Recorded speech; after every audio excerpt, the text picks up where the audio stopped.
Are the Aggies wasting one of the best atmospheres in college football? You are Locked On Aggies, your daily podcast on the Texas A&M Aggies. Part of the Locked On Podcast Network, your team every day.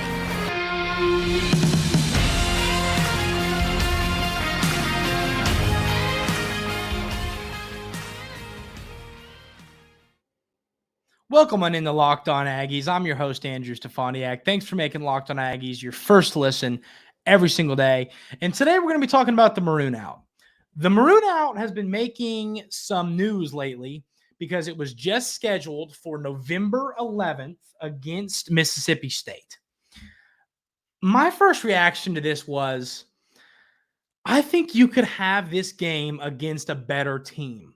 Now, let me preface this by, for those who don't know, I think many do, or I assume most do, but the Maroon Out is always played on the first home conference game of November. That's the tradition. It's how the Aggies have been doing it. And I'm a big believer in tradition. I don't really want to change the tradition of the Maroon Out, what it stands for, where the proceeds go. All that is great. It's part of what makes Texas A&M so awesome. But I think you could make this tradition a win-win to where it helps the football team and it doesn't really hurt the tradition much. Okay, I'm going to throw an idea out there and let me see what you all think. So you all big believers in tradition, don't yell at me because I still think you're keeping the tradition the same. Let's get into it. Why not have the Maroon Out game be held for whatever the most important game of the conference schedule is, or the season is? Could be a non-conference game. That would probably be more rare. For this season, it's got to be the Alabama game at home. That's a game that I've said I think the Aggies have a chance to win, partly due to the fact that Alabama has some quarterback question marks surrounding the team. It's a game that I think the Aggies can definitely hold their own and potentially win. So why not have one of the most best atmospheres in college football in the Maroon Out game be for the biggest game of the year? I think that would just make the electric atmosphere the Maroon Out is even better. So, and I get it. There's scheduling. It's been a tradition. It's always been the first home conference game of November. Well, not always, actually. Interestingly enough, the first Maroon Out game wasn't in November. Interestingly enough, it was against Nebraska. We'll talk about the history of it here soon. But I'm sure there's variables that go into it, and it's not something that can just at the snap of your fingers be changed. But why would people not want to help the football team while helping the Maroon Out Scholarship Fund and all of the different things that the proceeds go to? It makes a lot of sense to me. And getting back to the game, the Mississippi State game, I don't think the Aggies are going to struggle there. I think it's a game Texas A&M's going to win handsomely. I'm not worried about it. I know Mississippi State's got a good quarterback. There's just been a lot going on over there with tragic passing of Coach Leach, and I don't feel great about what that team is going to be looking like this year. I think Texas A&M is going to easily take care of business there.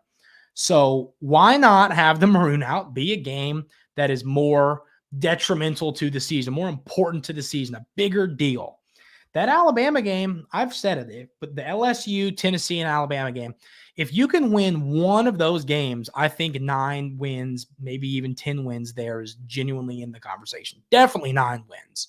So that makes me wonder, why can't we make this change? And maybe people don't want to. I want to hear your all's thoughts. I'm just spitballing here. I want the Aggies to win as many football games as possible. And I think having this Maroon Out game held during a more important game is good for the Aggies. So, let me know your all's thoughts on that. Now we're going to talk a little bit of the history of the Maroon Out game. It's really cool. Obviously, all Aggie fans know about it, but some might not know the deeper history part of it. So I'm going to kind of break that down. The Maroon Out game was first played in 1998. The reason being, number 2 at the time, Nebraska was coming into town. This was back when Nebraska was actually relevant in college football. I'm sorry, I just took a shot at a fan base. I hope no one's offended there. But this was back when Nebraska was a great powerhouse in college football. Number 2 team in the nation at this point in time. And they were coming to play the Aggies. And Nebraska at the time was notorious for having a lot of, they traveled well. They had fans loud and proud wearing that red, that blood color red, and that was what they were kind of known for. Their fans traveled well. So Texas A&M, a student at the time, said, we're not letting you come here and outdo us. It ain't going to happen. So the Maroon game was born. That year, the Aggies, there was 31,000 Maroon shirts were bought for this game, which actually led to a Maroon shirt shortage, which is a thing. Yes. That is just, I think, not only is that a testament to the Aggie fans, to Aggie culture, and just to, in general, Texas A&M University, but I think that's a testament to college football, and it's part of what makes this game so awesome. I mean, college football is the best. I'm not going to sit here and preach that. Everyone here agrees, and traditions like this will make it even better. It's a fun story to tell. So now there are 45,000 Maroon Out shirts sold for this game, which is really cool. All the proceeds there go to the Maroon Out Scholarship and different campus activities, stuff like that. It's just a cool tradition that is a real testament to Texas A&M and how awesome it is. This game, it's going to be fun. Even with it being against Mississippi State, the Maroon Out is a fun atmosphere. It's awesome. It gives Texas A&M an advantage. But back to the point I'm trying to make, why not have that advantage being a game that the Aggies, it's more of a toss-up than this Mississippi State game. So like I say, and wrapping this, I'm kind of bringing this back. I hate to give another Big Ten shout out here, but to Penn State, their whiteout they have is awesome. That is another outstanding atmosphere. And I know they've been Penn State fans have been complaining lately because of like the big noon kickoff and all that TV scheduling mumbo jumbo. This game, that game has to be played against a not very good team, and they hate that. They want their whiteout to be against the best team possible, help your team get a big win. And I think so. To sum this all up, I think the Aggies could change the tradition where you leave the whole tradition in place. You just change the time the game is played, the day it's played. You pick at the beginning of the year whatever the most important game on the schedule is. So, like, let's say, of course, this year the Aggies have to go to Baton Rouge, which means next year LSU is going to be coming to town. That'd probably be a good game to have it next year. Look at it like that. This year it'd be Alabama. So I just think that's a good way to go about this and to change it up. And then the last numbers I got here on the Maroon Out game, the Aggies are 14-11 in this game, with the most recent being a victory over LSU last season, 38-23, in a game where, for a season for LSU, where, of course, they went on to win the West. They had a good team. So it shows you that right there. Texas A&M was struggling, and they beat a good LSU team. The fans are a big part of it. That's why I think every season this Maroon Out game should be in a game that is crucial to the season and a big game. I think it would be better for the Maroon Out game and for the football team. Let me know your all's thoughts on that. If you all think I'm wrong and say, no, we got to keep it here, let me know. I'm curious everybody's thoughts on that. But it's a fun tradition, and I just love how awesome Texas A&M is with their traditions and how awesome college football is in general with its traditions. Are the Aggies going to have an 1,000-yard rusher this season? We'll talk about that here in a minute, but first I want to tell you about our friends over at Bird Dogs. Bird Dogs, these pants, I can't even sit here and do them justice. It's one of those things, people talk about comfort and clothing all the time. And I think you kind of have to truly experience these pants are an experience. You have to experience these pants. They are comfortable. They're versatile. They look good. They make your legs look toned, which is good for a guy like myself. They're just great pants. You can wear them to the gym. You can wear them to church. You can wear them golfing. You can wear them to really any activity that calls for shorts. They also sell khakis and all different types of pants. Go give Bird Dogs a look. These pants are awesome. I absolutely love my couple of pairs I have. Go give them a look. And if you do, head on over to birddogs.com/lockedoncollege. And if you type in promo code lockedoncollege, Bird Dogs is going to throw in a free Bird Dogs Yeti style tumbler cup with every order. do yourself a favor and go grab some of these pants. So, will the Aggies have an 1,000-yard rusher is the question I just threw out there in the universe. It's a question where I've been sitting today and thinking about what I'm going to tell you all about on today's episode. And I when I picked this for segment 2, I kind of sat back and I said, what am I going to say? Are they going to have one? Are they not going to have one? I kept changing my mind because it feels like a toss-up kind of situation. So the numbers that I want to kind of throw out there before I tell you my opinion to kind of lay the argument down before we break it down. Last season, the Aggies did indeed have an 1,000-yard rusher in Achane. Of course, we all love him. I think he's going to be a great player in the NFL. Here's your daily fantasy football advice. Draft him, dynasty leagues, put him on the back of your bench. You never know. I think he's a guy with some injuries that could sneak into the lineup, and he's going to be on my team. So if any of you all and I end up in a league together soon, you're not getting Achane from me. I'm sorry. It's too bad. But last season, he had 196 carries, 1,102 yards, and 8 touchdowns on the ground. We're going to talk a little bit about kind of the running game and how these running backs are going to catch passes as well. So I do want to throw in Achane's receptions last year because these are some shoes that are going to have to be filled by somebody. 36 receptions, 196 yards, 3 touchdowns last year for the talented running back. So this year's running backs that I think are going to be the main guys getting touches for the Aggies: Amari Daniels, Devon Achane, and Rueben Ownes. I talked a little bit about the rushing game last week. I talked about how Petrino is going to play a role in that, but we didn't really talk about this side of like the personnel and how that's going to look and who's going to get the bulk of carries, who's going to have how many yards whatsoever. So that's the approach I'm taking today because I think it's kind of a different look at this running game. So, but I do want to real quickly recap the Petrino stuff. He loves to have his running backs. He doesn't like to put a ton of carries on one certain running back. He gets a lot of guys touches, okay? He spreads the ball around to a lot of people. Last year, too, I want to add this in, too. Amari Daniels had 36 touches for 36 carries for 200 yards, no touchdowns. Devon Achane had 27 for 114 yards and 1 touchdown on the ground. They didn't have many receptions. If I remember correctly, it was 2 receptions for two receptions for Daniels and 1 from Moss. Don't quote me on that. I was looking at those numbers. But it wasn't a ton of receptions is the moral of this conversation there. But I think Coach Petrino was going to want all 3 of these guys I've talked about, the freshman Rueben Ownes, Moss, and Daniels, to all get a bulk of these carries. I think the ball is going to get spread to a lot of people. And I think that's a good thing. And I think that is the main reason I don't think the Aggies are going to have an 1,000-yard rusher. So, like I said, last year, the 3 top running backs, I gave you the numbers, but, 196 carries for Achane, 36 for Daniels, 27 for Moss. So, there were not a ton of carries taken away from Achane last year.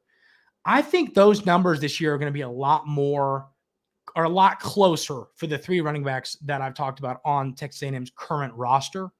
I think everybody's going to get the rock, and I think everybody's going to succeed. I think the offensive line takes a step forward this year. We talked about a preseason All-SEC list from a publication that had Bryce Foster and Layden Robinson on their a couple preseason SEC lists. So I think this offensive line is going to be better this season. And I think I do think that's going to be a big question. That is going to be the key here. If it's not, the run game could struggle, but I think it is. I've had some people disagree with me in the comments, which I appreciate. I love this, back and forth on my topics here.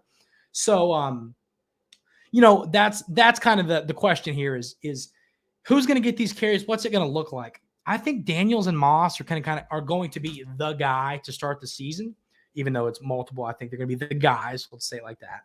And Rueben Ownes is kind of take a back seat to them in the beginning of the year. But I do think Owens is the more talented back compared to these other 2. And I think he's going to work his way in throughout the season and become potentially the guy. Now, when I say the guy, I think all 3 of these guys are going to get carries in each game potentially. You could be looking at Daniels gets 14 and Moss gets 7 and Owens gets 3 or, ballpark numbers there. Could be a lot more, could be a lot less. But I think everybody's gonna eat. Everybody's gonna have some carries. but I do think Owens might take over this backfield toward the end of the season. I've talked a lot about Owens and the upside I think he possesses. I'm really excited for his Texas A&M career. I love just his style of play. I love the way he runs the ball. And I love he's a running back like Bird Dog's pants who is versatile. He can do it all. He can run through you. He can run around you. He can run over you. He can run past you. Whatever you need him to do, he can do it. The question mark around this backfield is going to be, I think, who can be a safety net for Wegman?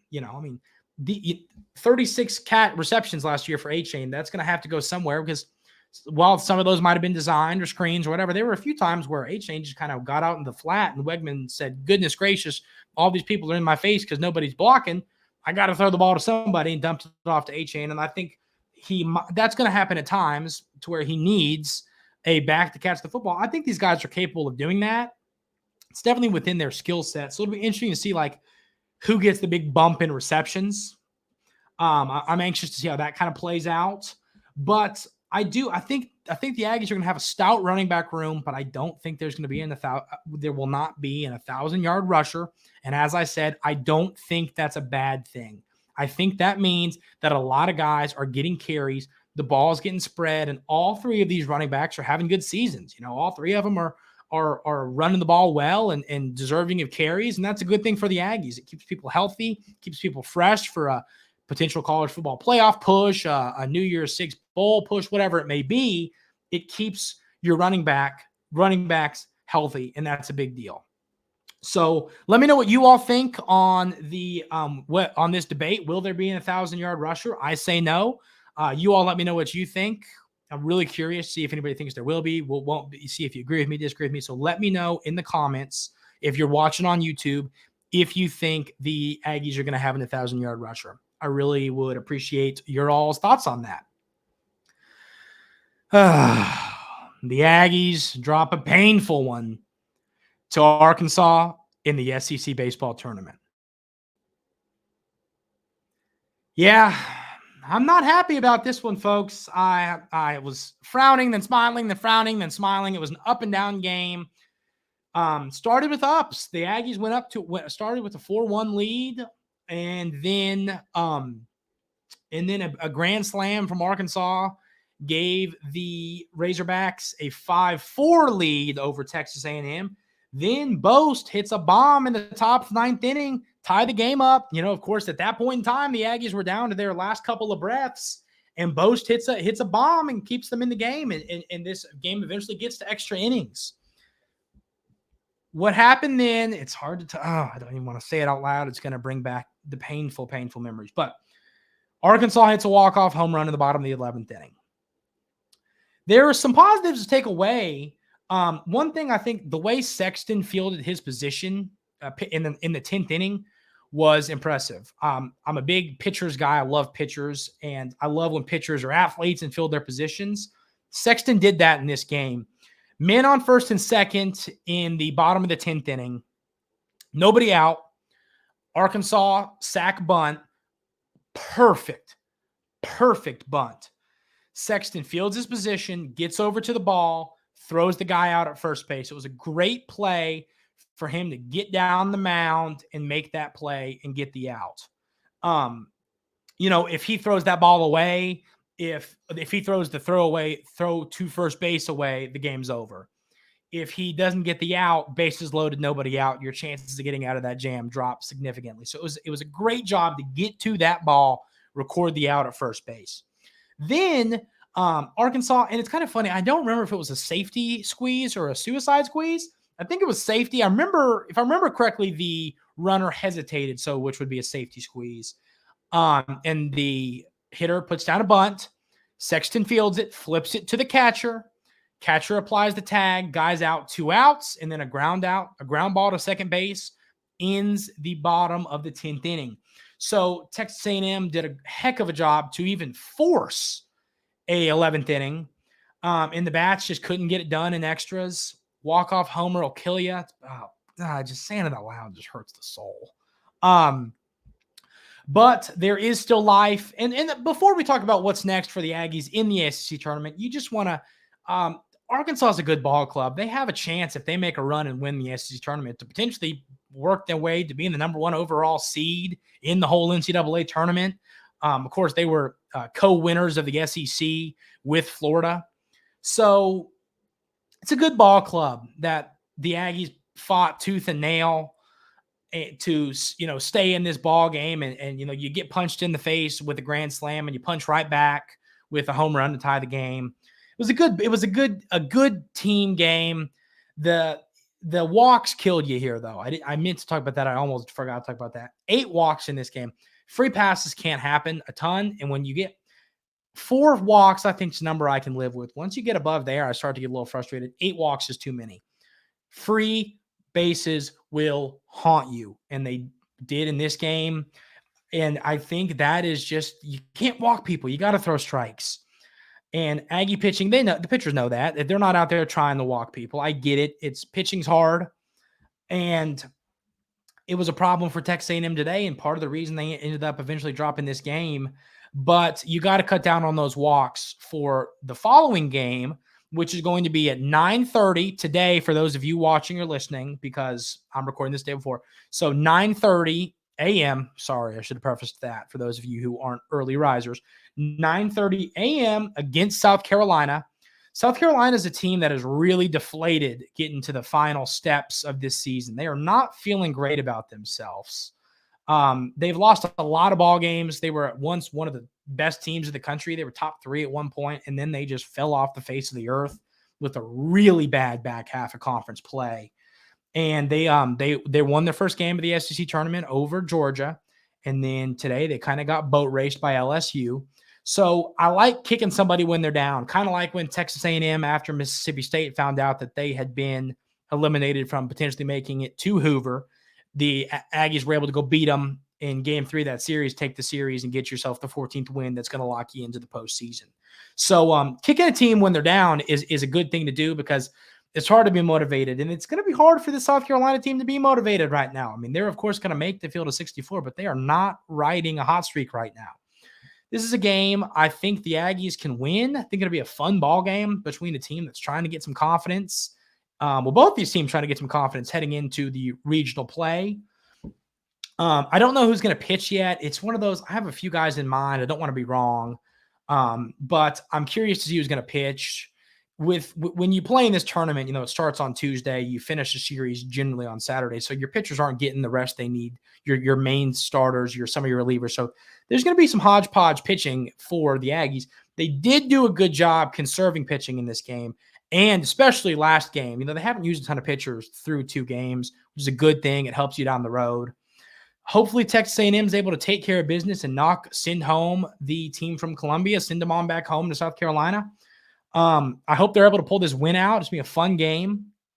I think the Aggies have a good shot to win it because, like I said, South Carolina deflated. They are deflated. Kick them when they're down. Show no mercy. Send them packing. Hopefully, next time you all are hearing me talk, we're talking about a big Aggie victory over South Carolina. And otherwise, we'll break it down either way. And if the Aggies win, we'll talk about what's next. If the Aggies lose, we'll talk about the outlook for the postseason and the outlook for the field of 64. Where are the Aggies heading? Who are they playing? Is it a good, bad matchup? What region are they in? Et cetera there. But that is going to do it for today's episode of Locked On Aggies. I really appreciate you all stopping by. Can't wait to break down some more football and baseball news over these next couple of days. I appreciate you all stopping on in. Have a great rest of your day, and we will see you tomorrow.